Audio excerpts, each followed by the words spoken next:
Well, some new gameplay has come out for Dune Awakening, new comparatively to our last video. We're going to check it out. And there's a video by IGN that we're going to go look at. This video will be in the descriptions. You can go check it out yourself and go see what the various comments are saying, all the other stuff. Let's see what IGN has for us for Dune Awakening. We're going to be pausing a decent amount as we kind of look at the systems, as we talk about things. We're going to have an in-depth coverage of this. Let's see what we got. There's only one thing worse than being chased across the desert by a sandworm in Dune Awakening, and that's getting eaten by a sandworm in Dune Awakening. Not only does the giant phallic cretin suck you down into the bowels of Arrakis, it eats everything you're carrying, your clothes, your weapons, and especially your spice liquor. Suddenly you're respawning at your base. So when you die, you drop your entire backpack. But when the sandworm eats you, you lose everything because the sandworm eats you. Whoa. That's some, like, because in Valheim, when you die, you drop your stuff. Then you have to get back to your stuff. The only time you don't get your stuff back is if you're in the ocean. That's why the ocean is so dangerous. So they've kind of done that in a different way, in a different ocean, right? In the sand ocean, right? So nothing but your underwear, and are forced to do the run of shame across the sands to start rebuilding your inventory. Jeez. It's easy to be skeptical about an MMO survival game set in the Duneverse, but after a few bouts of dehydration and sunstroke, the day I spent in Arrakis convinced me that Dune Awakening is one to watch. More than that, if the developer can deliver on its plans for the Endgame, it could see an EVE Online-style future for its hardcore player base. Look, scary, pause aside. Huh? Listen, we're mainly an EVE Online channel. This game don't look like EVE. Don't smell like EVE. I don't know if she knows what EVE Online is. Chad, it's IGN, and we can't, hold up. We got, like, Endgame like EVE Online? You mean the Endgame of Dune Awakening? I'm going to be zoomed out and see a bunch of pixels as the time dilation takes effect. Am I right, ladies and gentlemen? I honestly don't know what she means by that. I'm trying to think what she means by that. The Endgame will be like EVE Online? Sounds more like a name drop to me.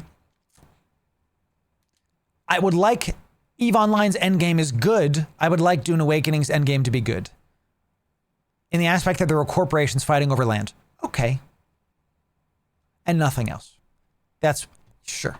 Okay. I think she's just kind of eavesdropping. Maybe play EVE Online. You can use my link, IGN person. To play for free, you get 1 million skill points. The link's in the description of this video. So you can know what it's like, so you can not compare a third-person shooter MMO to a tactical Navy simulator in space. Okay. This massive project is the work of Funcom, the studio of the Conan Exiles Dong Slider fame, and sets you on a path from broke-ass Arrakis hobo to an influential figure harvesting spice on an industrial scale and pushing their personal agenda at the Landsrad. It's got everything you expect from an MMO. Intricate skill trees, PvP mechanics, base building and character customization, but with ornithopters and mind-altering substances thrown in. I like the gunplay. Very Division. Gomjaba. Put your hand in the box. Do I have to Dune do that Awakening myself? is set in a world where Lady Jessica had a sliding doors moment and chose to follow the instructions of the Bene Gesserit and have a daughter, Ariste, instead of the little twink we know and love, Paul Atreides. Cut to 29. What is with this commentary? Who decided to make this like cringy and like throw in adult words? What is with this? Lady, look, IGN, not even Lady. Who wrote this script? IGN. What is with the, yeah, what? Okay, so weird audio, script aside, she needs to, right, calm down, lady. Oh my God, have a drink, sit down, like play you for free. Goodness great, right? So it sounds like this is a separate universe. I haven't heard this before, to the Dune books and movies where Jessica had a daughter instead of the son, Paul. That's a big deal. I actually don't hate that because now we have potentially new stories to go over. We can see characters that maybe wouldn't have died that now are alive, Maybe Paul is someone else. I don't know. So, right, it's weird, right? Dune. Do-woo-woo-oon. I can't even say it. It's weird, dude. Yeah, that's definitely odd. So that's news to us, though. That's interesting. That's news. Okay. Years later, and the Harkonnens and Atreides are at war over Arrakis, the Fremen have been apparently wiped out, and alternative religions have evolved to fill the gap left by Lisan al-Gaib. Crazy. The alternate timeline isn't meant as a nipple twist to fans, but Funcom needed the narrative space to make the player character consequential. Obviously, we did somewhat controversial, but I think very correct choice of creating the alternate history, which allowed us to detach a bit from what was going on in the movies and kind of focus on developing the game. All right, weird cringy dialogue aside, I don't right, it's 3 seconds in. What is going on? This is interesting. Look, this lady needs to freaking calm down, dude. Have a shot, sit down, relax. This is interesting. They want to make sure that the game is separate from the books and the movies. I actually don't hate this because this means that we're going to get unique experiences that are in the game and let them be their own standalone thing and not have to worry about stuff, right? Is this a robot that was like,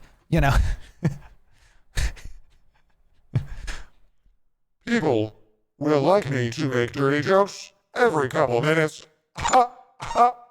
That's kind of what this sounds like, but not in a fun, interstellar kind of way. Game, he told us. It's also been very helpful in that it allows us to bring a lot of the big name characters that people really want to interact with back into the story. So in the books, a lot of the big name characters die off quite early. With our story, we get to keep them around, which is really cool. That is cool. There are obviously things that we want to include more of in the future that were very popular in the movies. We won't have Sandworm riding at launch, for instance, but sometime in the future we'll look at that. That's pretty awesome. I actually like that you're not gonna, the Fremen religion is like wiped out. So you can't be a Sand Rider. Sure. Okay. At the start. But maybe you can get the Sand Rider mount later in the game. I like that. Future. Yeah, it could be 10 years. Who knows? Still interesting. If it still doesn't sit right, Dune purists should know that Funcom got the blessing of the Herbert estate for the project, working with it and the makers of the current movies to keep everything true to the lore. Okay. I want you to see that melee again. The melee needs work. Look at this. She's like moving her camera back and forth. She's just pressing 1 a bunch of times. That's all that was. 1, 1, 1, 1, 1, 1, 1. This is, it is a strange review, James, for sure. I don't understand the script. My number one complaint with Dune Awakening is everything I've seen about the melee combat makes it look, I don't even think this looks okay necessarily. I've like said in the past that it looks just okay. It looks kind of jank. It looks not great. So I want this game to be good. That's why I want to give this feedback to the public now, and maybe the devs will watch this. I need this to like not be so click 1 number a bunch of times. Like if you make, why that is because the Dune books and the story behind the books, it's all about knives. It's all about daggers and swords and knives. The Dune movies were decided by a knife duel, for God's sake, right? You need to be able to have the melee combat feel good in a universe where melee combat is so focused and so centric to the story and to how things work, right? So in other games that were first-person shooters, I don't really care so much. Like in The Division, I don't really need the melee to be good because it's The Division. I have a rifle and I have an SMG and I call it a day. That's what I ran around the Dark Zone with. I had a marksman rifle. I had my, I don't remember what it was. I had like a short mid-range scope marksman rifle and I had an SMG and I just walked around the Dark Zone. It was a lot of fun. Didn't care if I punched things, looked good. This needs improvement, y'all. Needs improvement. So it's just, I hope they will. It needs improvement. I missed the Division 1 so much. Bomb Diggity, when it was in its heyday, don't even get me started. So, so good. Same company made Conan Exiles with, it's a wonderful game, but terribly broken. It got better animations than this. This looks like early access money grab. I don't think it looks like a money grab. It's worth to be said that this is a brand new game, and brand new games will not be perfect. The core of the game that I've seen looks fun, but I've been very spoiled on a game like Valheim, which the combat is simple but enjoyable. The combat is very shallow. It's shallow but wide. There's a lot you can do, but there's not hard to get into. Does that make sense? I think and it's not just the animations. It's that, are you telling me I just click 1 a bunch? That's doesn't feel very, if I wanted to press 1 a bunch of times, I would play World of Warcraft and roll a rogue again. I literally bound Sinister Strike to my mouse wheel when I was in raids, and I would flick and it would spin. Oh, is my energy done? Flick. Back, so I hope the devs hear this not as like someone who's mad, someone instead that I want this game to work. I love the Dune universe. It's pretty awesome. I want this to work. I think the melee I've seen has not been great. Let's get back to this review. everything true to the lore. It influences everything from the skills you can learn to the crafting progression, and it's a key part of trying to ensure that Awakening stands out in an ever-growing pack. Survival games are all over Steam right now, and I've tried most of We've saw this in the last one. This is really cool. How they do crafting. Very interesting. If you missed our last video, you scan a node, you see where the weakness is, okay? And then you have to bolt cutter the weakness. And I believe they just just misses completely. I think you get more XP, and I believe you get more resources if you hit the weak point. You do good efficiency. So if you have, and see, look, 40 plus 40 out of 192 in your bag, good efficiency. So if you hit the weak point, I think you get great efficiency and you get more resources and probably more XP. That's pretty good because it encourages you to do it right. Okay. most of them.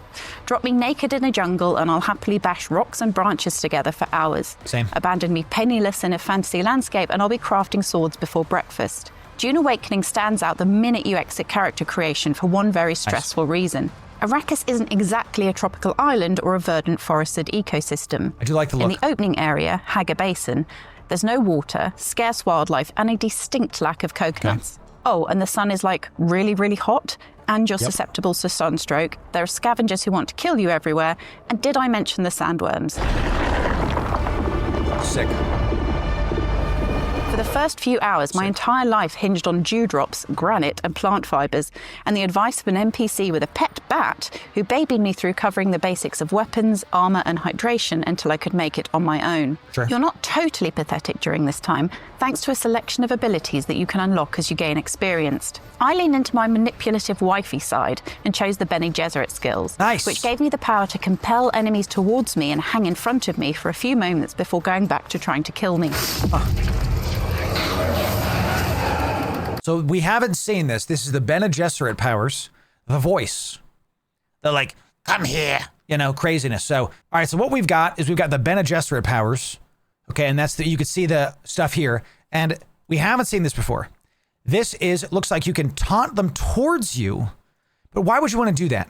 Does it taunt them towards that position? And then you can just go somewhere else. That's kind of what that looks like. Interesting. Okay. In front of me for a few moments before going back to trying to kill me. Hold it still. Knife him. Don't get me wrong. Okay. I was still very much a toddler in the eyes of Dune Awakening. One ability I unlocked was better sunstroke tolerance. See what I'm saying? It looks like they have one equipped and they just left click. And that's all they can do is just left click. And that's kind of lame, whatever. You can, the better armor is bound to the better sunstroke tolerance. Makes sense. But by the end of the day in Arrakis, I had slightly better weapons and had... All right, what you just saw was a running attack. So there is a running attack. This is the kind of stuff that you do when you're like a Dark Souls player. Okay, I've beaten all the Dark Souls games except for, what's the PS5? The Samurai one? Sekiro. Haven't beaten Sekiro. Bloodborne, Elden Ring, all the Dark Souls. I know all the Dark Souls, okay? So when I see a weapon set, I'm like, all right, what's my light attack? What's my heavy attack? What's my crouch attack? What's my running attack? What's my back step? You know, this is kind of like what I'm thinking, right? So if all it is you can light attack and running attack, I'm going to need like one more, please, to be able to, that's my other advice to the devs. I need one more besides that. Can you, I know there's a parry. Can you like dodge into, can you dodge roll into a swipe? That would be interesting too. We'll see. Had mastered a super fast dash move that got me out of some trouble.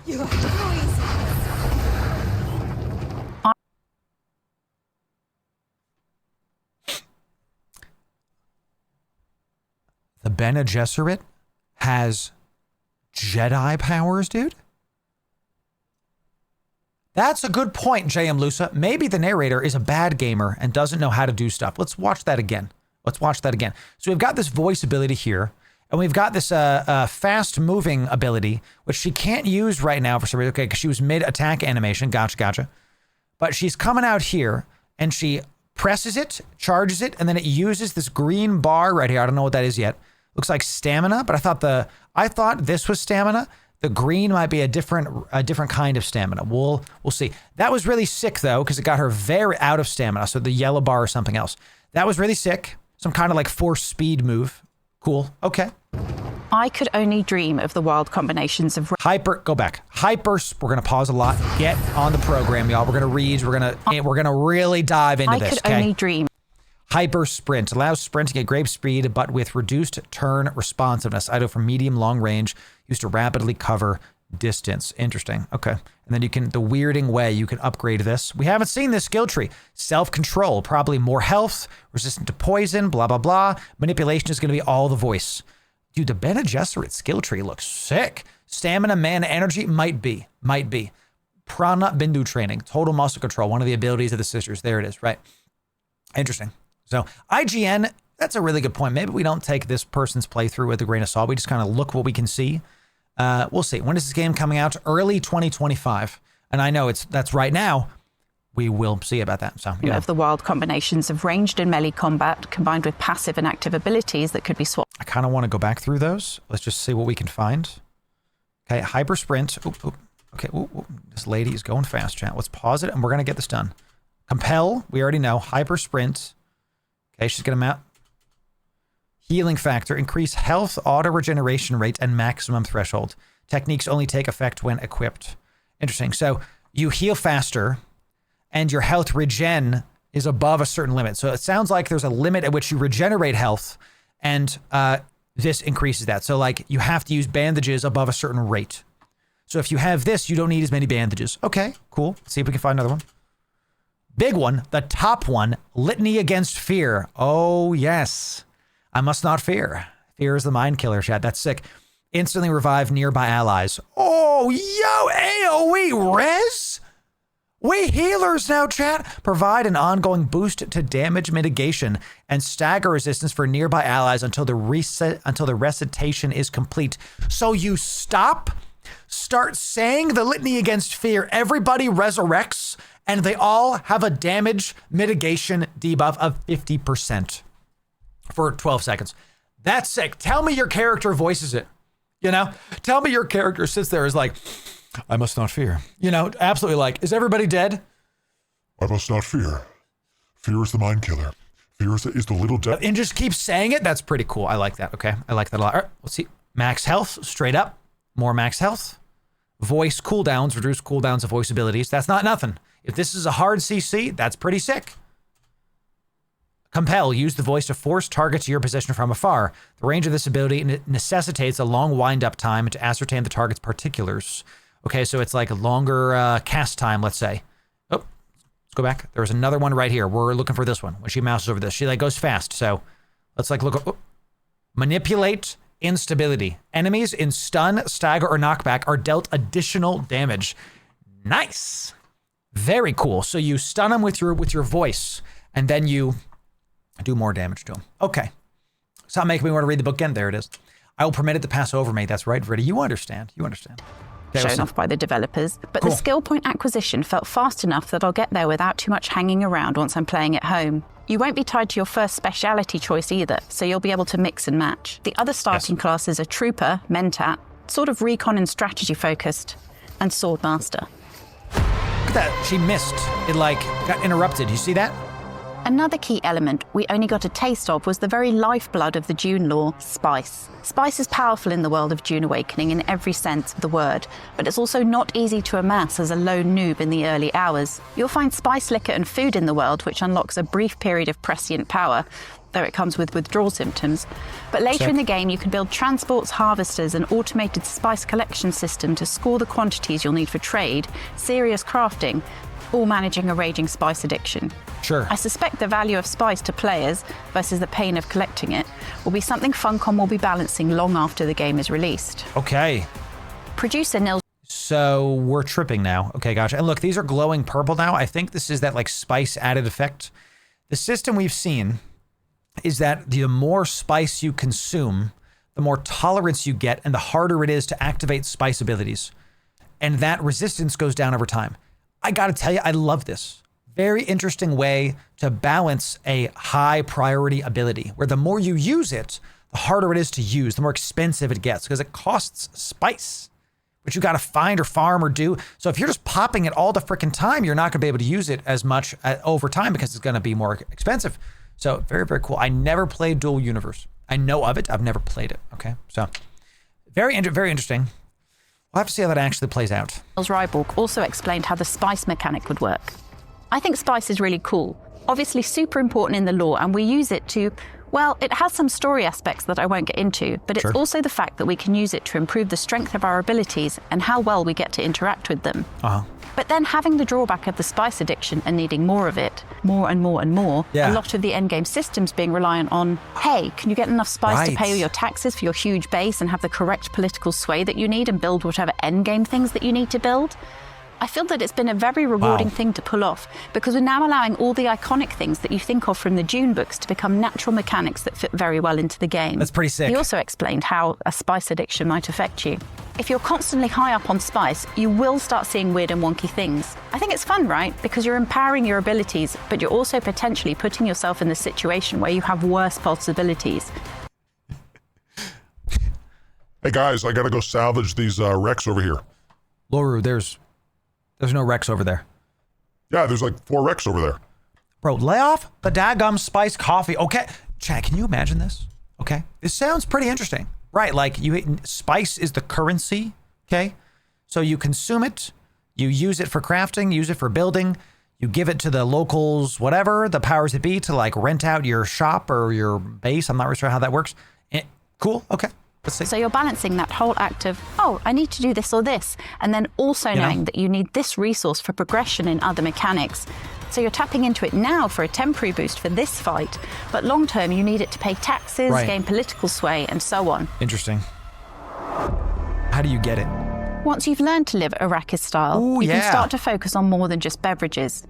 There's a simple building system, so you can start to construct your base, or sub-fief, and which you'll slowly start to fill with machines that automate the basics of survival. A machine to extract water from blood that you can harvest from enemy corpses, another to purify the ores that you find. You'll need a fabricator to create armor and weapons. Still suit stuff, chat. Wow, fire mitigation, heat protection, armor value. So, interesting. I like... Again, I've talked about Valheim a lot because this feels like that. Very crafting oriented. Really cool how you can tech up with certain things. And then each time, how these games, what I love these games is because you start with this much and then you get a couple things which let your sphere of influence go out. And then you get more stuff from that and your sphere of influence goes out. And then it keeps happening until your sphere of influence is so big, you can basically pick and choose what you want and mix and match. And then there's PvP. I love this kind of stuff, right? Spice raids and spice wars will happen. This one dude in your party just twerking out just in a Borderlands psycho. I love it. We only had access to very basic granite building blocks at the early stage of Dune Awakening, but options for customization will increase as you progress. Of course. Personally, I can't wait to build some severe mansion with Harkonnen aesthetics. You can also copy your base to move as your focus turns to new areas of Arrakis, so none of that tedious multiple base nonsense that survival players are sometimes cursed with. I can't tell you how good that is. That's really great. Some games have done it. We talked about some of our last Dune video. The fact that you can build a base and then keep going, and you like save it, like I'm gonna set up a template for I'm out in the world. It's the Eve logic. We just got done doing this. What is the minimum necessary building to have everything I need to go out into the world and farm stuff and be good? What does that look like? What is the cheapest way to do that? That's really sick. I like that we can do that. So none of that tedious multiple base nonsense that survival players are sometimes cursed with. It's easy to picture my time spent in a loop of harvesting materials, completing side quests or contracts, and taking out scavengers whenever I come across them. And I did come across them a lot. There are camps dotted around the map and enemies will respawn there on a regular basis, so you'll always have some walking blood bags to exsanguinate when you need to. Sheesh. At times the enemies in the camps felt a little cut and paste. Early on I was passing the same camps over and over as I ran across the map, staying in shadows to avoid the heat of the sun. Right. And dealing with them started to feel like a grind. Close to the end, they all kind of look the same.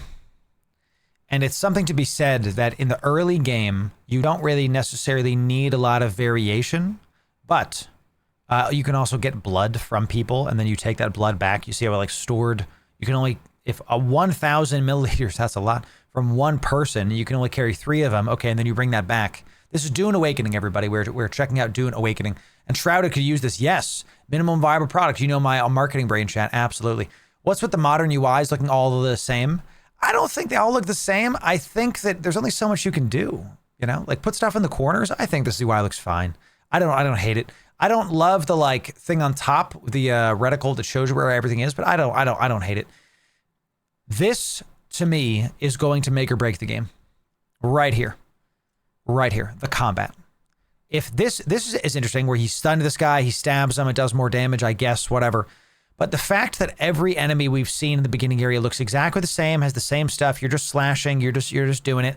We'll see how this actually feels. It's one thing playing it versus actually doing it because you don't feel how like dangerous it is. I'm going to really need some variety quickly in the game. Let's keep comparing this to Valheim because that's what I'm playing right now a lot. In the first area of the game, you encounter basic enemies that basically are no threat whatsoever. There's boars and deer. In the Black Forest, all of a sudden, there's skeletons, there's healers, there's big dudes, there's brutes, there's gray dwarfs, there's these big things. There's a variety of enemies, so it's not this guy has a gun, this guy has a sword, right? We'll see how this actually is. I'm hoping that there's more to the begin. Like, you can have a starting area with like 2 kinds of mobs. For God's sake, World of Warcraft, the starting undead is bats, wolves, spiders, skeletons.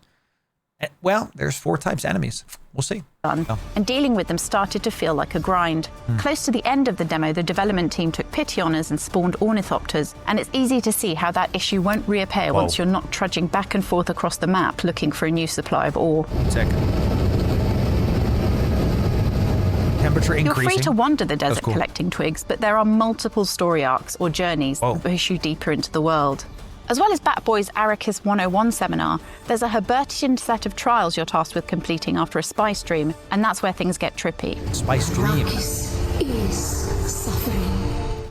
No spoilers, but the first, the trial of a Cool, involves stealthing around a cavern to avoid the notice of a giant golden glowing eye. The Witness was a welcome interlude in the cycle of harvesting materials, killing scavengers, and fulfilling basic contracts for the trade post. And I'm hungry to know what the other trials have in store. Defiance leads to thought. Okay, got some story missions. Sure. Who is it that thinks? Some stuff we didn't get to try for ourselves were the more social aspects of Dune Awakening. Prove your skills for survival and skullduggery in Arrakis, and you'll get to the endgame, wielding influence at the Landsrad, where factions of players can make choices that will affect the world.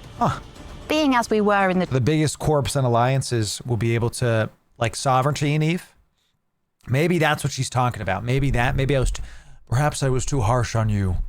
A sarcastic AI voice that says lewd jokes. Okay.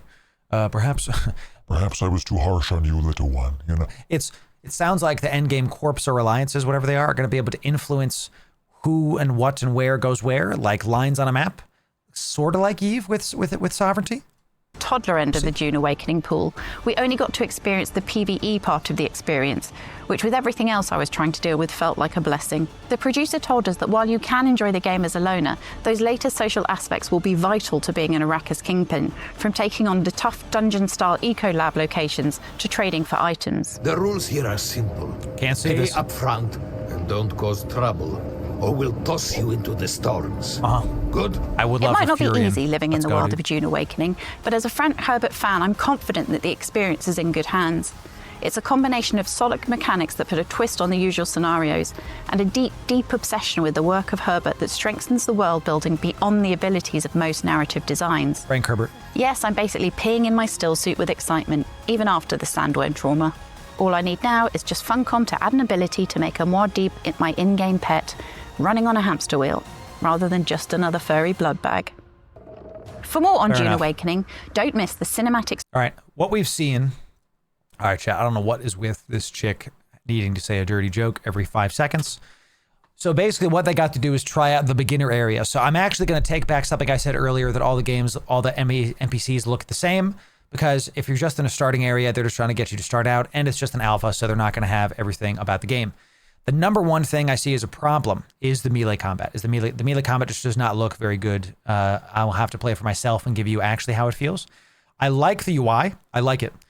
I like how it's kind of nestled around stuff, so your focus is really here, without having to constantly be like looking down at all these different abilities. I do like how you have a bunch of abilities, though. With that said, there seems to be a decent story where you can get a Gom Jabba, and you can do like a spice stream, and you can check out stuff. Seems interesting. The melee combat, again, needs some work. The crafting looks probably like my favorite thing so far, just because I love that kind of stuff. I love this so much. Really interesting take on the sci-fi gathering aesthetic. We like it. We like it. This person needs to work on their aim. Okay. This is the new things we saw this time from last time are the fact that this is happening not in tandem with the books and the movies. This is a separate story. This is something that happens away from those. It's in like another universe kind of thing. Endgame is going to have some kind of sovereignty similar to what EVE Online has. Crafting, no really new changes there. What else? We saw some of the Bene Gesserit skill tree. Liked what I saw. I liked how it looks so far that the 3 classes feel distinct. You saw the soldier, which was a lot of like tools like grenades and batons and whatever and knee kicks. The Mentat was like scanning and like recon stuff. She even said that. And then the Bene Gesserit one is like some kind of weird healer / crowd control thing. You know, okay, it kind of again fits with the aesthetic. Not so much tank, healer, DPS, more like flavors of different things, etc. So I think it looks good. I always say don't pre-order games. I will pre-order games and then give you our take and then show you what's up with this. I think Dune Awakening has the potential to be a good MMO and maybe even a great one. We're going to link this video for you to check out. Go give IGN a like, because even though the voiceover was a little bit scuffed, not sure what is going on with that girl. Sheesh. Hope she's okay. Goodness. But maybe she's an AI and I don't even know. So let's read the let me do the outro, and then you and I on live stream will read the comments. If you want more Dune Awakening news, make sure you bookmark this playlist right here. It's all of our game news for a bunch of space MMOs. We're going to give you the good stuff. And sub right here for more Dune Awakening guides and EVE Online, of course. We'll see you in the next video, y'all. Thanks very much.